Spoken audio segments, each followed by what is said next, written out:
I finished my watercolor altered chunky book. It's kind of a mixed media book of which I used the Shrinkets in. I did these little abstract watercolors, and then I used a lot of gesso on them and just made them kind of whimsical grungy. I made the binding out of upholstery fabric, and I sewed these little sleeves in it. You can see where I stitched little folded sleeves and stitched them along this square binding.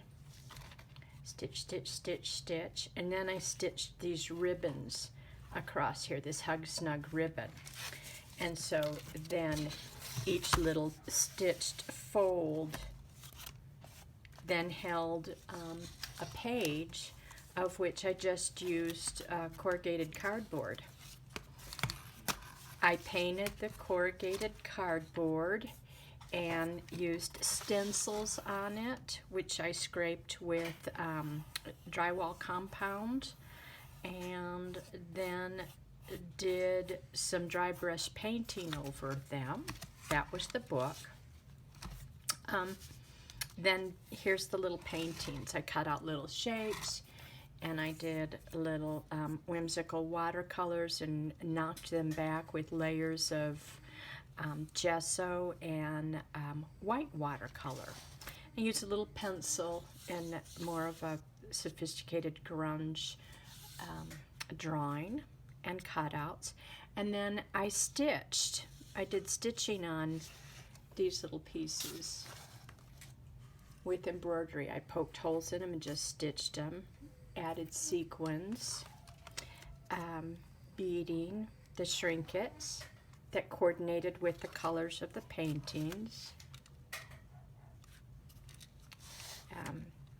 I used matte gel medium and put some rice papers in the background and just layered up cutouts of watercolor. This was handmade paper. More stitching. Then I took one of the paintings and I cut it apart and did a weaving and did the random stitching. This one doesn't have any Shrinkets on it, but it has tiny little seed beads that I sewed on. Over here was the Shrinkets, and I coordinated my Shrinkets to match the real loose drawing, loose painted. More stitching, Shrinkets. I wove beads in between the corrugated cardboard, more stitching, Hug Snug rosette ribbon, and then a Shrinkets that coordinates once again with the paintings, stitching,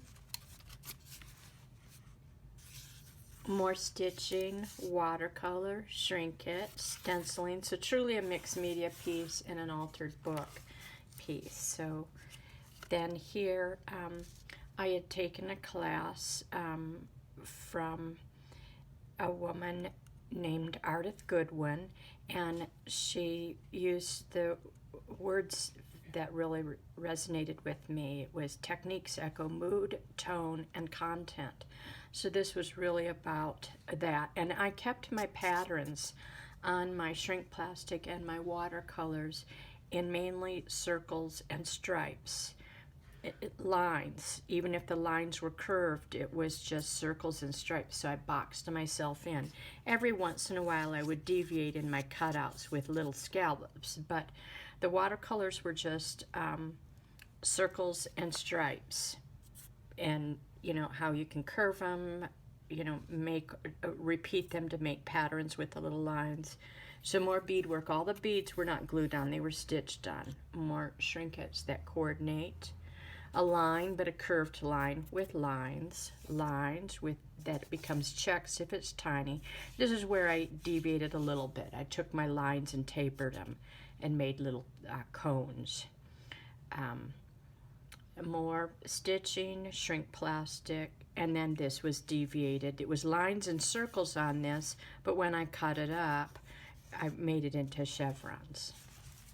And then the back page, this totally was different. I cut this little paper piece out of by folding and making a little stencil cutout out of thin paper, but this was all watercolor and just random shapes, and then ended with a little Shrinkets. So this page, the back page, was a little different, where I used crackle paste on these instead of the stenciling.